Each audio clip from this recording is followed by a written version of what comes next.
So it's a really, Real Voices is a really amazing program. I still can't quite believe that, they all got a grip on the cameras on their own. They use Adobe Premiere. They do all the editing and pre-production on their own. So we're gonna open up the question, or we're gonna open up the opportunity for you to ask questions to the filmmakers. I'm gonna pass the mic. Hi, my name is AJ, and my film is What Does Gay Look Like? Hi, my name is Nina Pearl Martin, and my film was Growing Up Hip Hop.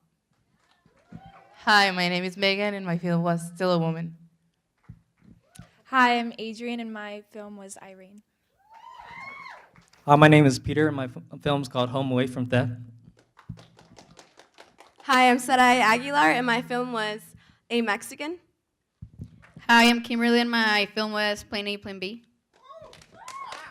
Hi, I'm Bailey Aarons, and my film was Androgen. Hi, my name is Jake, and my film was Perceptions. Hi, I'm Alicia, and my film was Black Hair Magic. I'm Garrett, and my film was Below the Surface. Great. So I guess we'll just start. Or do we have a question from the audience? And I was just wondering, did everybody find the music on their own, or how did that work? Are there any issues with copyrights?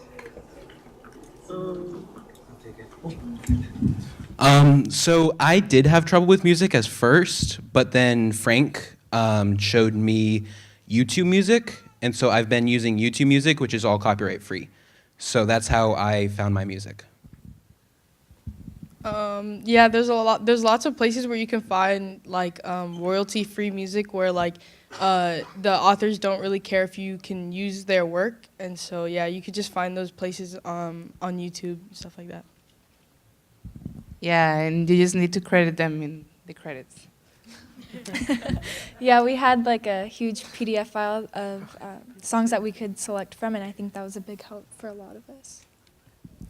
My film was actually played by a musician at the temple, so I saw him playing, and I asked him, hey, can I like film this? And he asked like, what are you gonna do with it? I'm like, I'm gonna put it in my short film, or my documentary film. And so he was kind of confused, because I said it was gonna be in the film festival in a movie theater, and he was just like, what the heck? But I don't know, he let me film him, and I'm gonna show him the film later. Well, like AJ said, Frank was a big help on choosing music. I chose mine also from YouTube, and it took me so long to find something that I actually liked. That the song that I used was like the fifth one from like out of so many. So I really had trouble finding my song. Like, it was like on the last week of editing it, I find the song because Raisin Frank sent me a lot of links, and I was like, I can find anything. And I asked my student mentor, Emery, shout out to you, and then he sent me a link, and I find the song. So yeah, it was good. Yeah. Yeah, basically the same thing as all they said. Like, we went through a ton of different songs, and we plugged them all into our films and watched them with the different music, and we ended up with one we liked. I used YouTube Music. It took me a while to find my song once, and that was like kind of upbeat, but wasn't like, I don't know. It had this kind of like mysterious feel. I don't know. It's just me. Yeah, I did the same thing as everyone else, and I don't know, I tried to find music that like went very well with the movie. That was kind of difficult, but it worked out in the end. Tess. I made the music for my film at home, but then the credits I found through YouTube Music. So just to repeat the question, he's asking, what's the story behind your documentary? Maybe it could even be why you think it's important to share it with our community. The idea that gave me to do this is a lot of people said, oh, you act more gay, and you act less gay, and you act like this, and I just wanted to see what everyone else thought of the LGBT community and how they view it. Well, for me, I've been dancing since I was 2, and so like hip hop, for me personally, I did grow up in the hip hop dance culture, and so like dancing is really close to my heart, and so I wanted to just shine the light onto other kids and like friends of mine that have also grown up in that culture, and how it's impacted them like through their character and like how they've been brought up, in that culture. So I think it was really important to me because I just think it's an interesting way for other kids to experience while they're upbringing. Yeah, my idea was born because I live in Tijuana and I get to see Mexican telenovelas or TV shows and movies and American movies and TV shows. And it's like we live so close, and in Mexico we still have very conservative image of a woman and stereotypes that are so old, and here in the United States it's so broad, and there's a lot of diversity not in Mexico. So I've known Irene for about 5 years now, and I think the reason for my film was kind of showcase her strength and how much she's grown in that time that I've known her and that other people have known her. And I just really admire her and how strong she is, so I just wanted to showcase that and share that with an audience. So my grandma has been telling me stories about her life, and I was thinking, oh, I should make a movie out of this someday. And so I heard about this program, and I'm like, okay, let's do this. And then I also, I was Buddhist growing up, and then I turned Christian. I'm still Christian, and then I started becoming Buddhist again after this film thing. And so I've been going every Sunday, and my grandma's right there. She's proud of me. She's smiling. Yeah, she's right there. Grandma, can you stand up, please? Yeah. My grandma and I are matching clothes, like colors for some reason. I didn't expect that to happen, but yeah.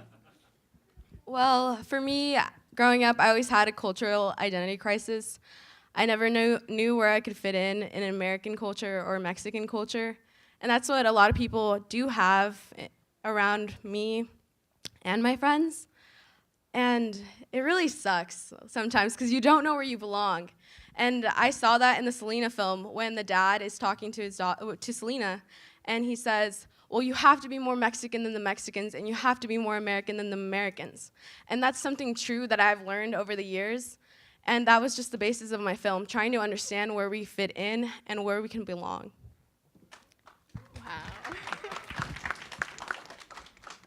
So the backstory of my film is I saw a lot of Haitian refugees going to TJ, and I was doing nothing, and I was like, I want to help somehow, because I had a friend that really inspired me because she was like giving almost like every sleeping bag that she had, everything, and I was like, I want to also help, but I don't know how.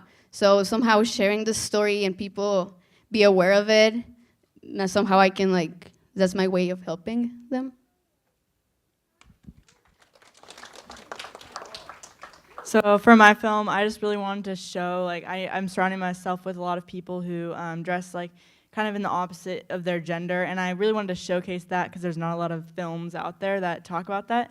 So I thought that was an important topic, and I wanted to make a film about that.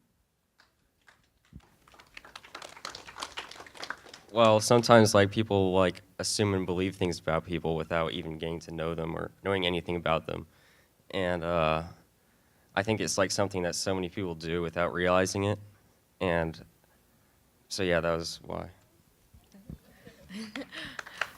I guess I wanted to showcase like some of the untold stories of Black women and their hair, which a lot of people don't know about. Like for me personally, I'd come to school with like straight hair, and then the next day I'd come with like braids or curly hair, and people don't really like understand that transition and like what it means to Black women specifically. So I want to show like how important hair is to us. So. My film on the ocean has had such a big impact on my life, meeting so many different people and just having the best memories with all my friends. So I was hoping that my film would give a little insight into how beautiful the ocean is to everybody and how it can really affect your mindset. I think we have time for another one, right, Frank? Okay, so I just want to also take a moment to say thank you for being such an awesome class. I think Frank and I have a really unique position where we have the opportunity to be working with you and your stories, so thank you. And we're seeing today like the final polished film. So I'm wondering, can you like share like a challenge that you had while you were working on your film? I think that's something behind the scenes that Frank and I get to experience. So when we watch the film, we're like, oh yeah, they finally did that. So can you give the audience a little bit of a clue of maybe something that was challenging? Yeah, sure. I think the biggest challenge for me on my film was actually deciding what my film's going to be about. Once I got that, it actually went a little bit smoother. But it was pretty much all challenging. That was just the hardest part, I think. So going into this program, I am a dancer, obviously, but like I had no idea what I was doing when I was coming into this program because I did not know anything about film. And so what I learned through this program was that there's two sides. There's a technical side and a storytelling side. And for me, I feel like growing up in hip hop, I know how to tell stories and I know how to tell stories through dance and stuff. But the hardest part for me through this program was learning the technical side because like I didn't know how to use Adobe Premiere or cameras or stuff like that. So like for me it was easy to tell a story through all that technical stuff, but the technical part was like the hardest part for me to learn. Yeah, what was challenging for me is that I have a bunch of ideas that I wanted to portray in the film, and I didn't know how to do it. And I didn't know how to use Adobe Premiere or cameras, but in the end, it turned out okay. I had a couple challenges. One of them was when I first started interviewing. It was more like there was a lot of like laughs and giggles and a lot of we have to redo this. And then another one was going into the hospital and getting some of those shots. I was nervous, so like I would turn the camera on and put it right here to like I didn't want to like tell them like, oh, I'm taking videos in the hospital because I didn't want to like disrespect it, like people in there. And then I think another challenge was a lot of people kept on asking me, you're talking about this really touchy subject, and she's not crying in it. Do you know why? And then I think the film was meant to showcase like her strength and how she's like persevered through it. And I think her not crying in the film kind of really showcases that. And so I think that was a challenge that turned into something that had a greater meaning.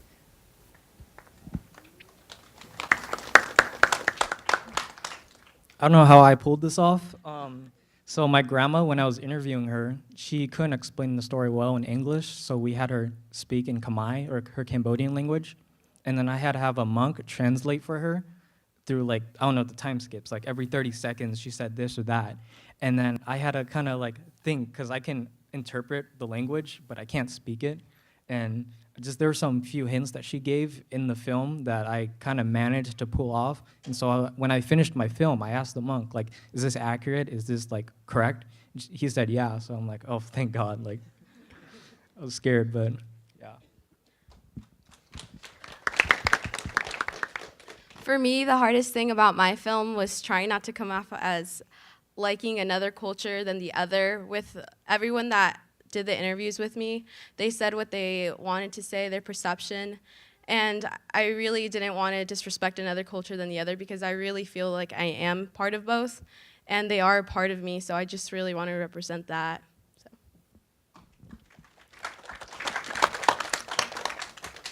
Can you repeat the question?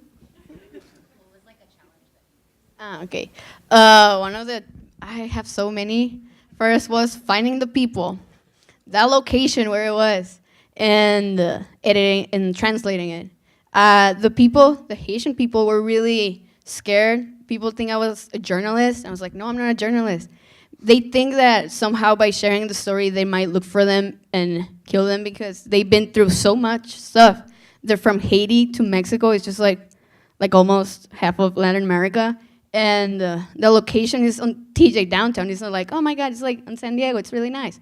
You can go to brunch and stuff. No, it's like you can get raped. It's really intense. And I have to ask 2 of my friends to join me so I cannot get raped. And also translating it was really exhausting for me because you have to write everything down. And then I have to put the grammar and everything. It took me 5 hours to edit a 5-minute film. So yeah, it was really exhausting for me, but it was worth it.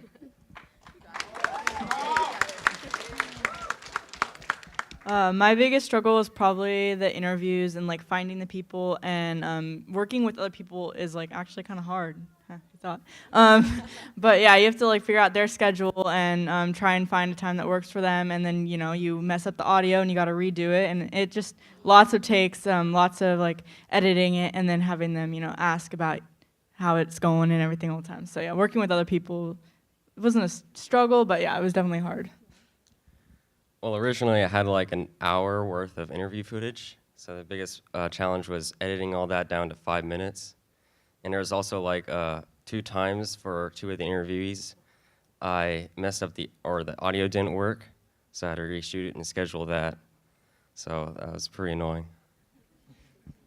My biggest challenge was not knowing how to use the camera my first day of filming, and I had some really good shots and like audio I wanted to use, but the visuals looked really bad, so it was hard like editing that in. There were still some bad quality images in there, like a little bit, but I tried to cover it up with like better quality ones. So. My biggest challenge was just trying to, most of my film was shot from actually in the ocean, so it was hard to keep it steady for long period shots, but I didn't have much to complain about being in the ocean every night. So, yeah. Great, thank you. So do we have any more feedback from the audience or comments anyone wants to share?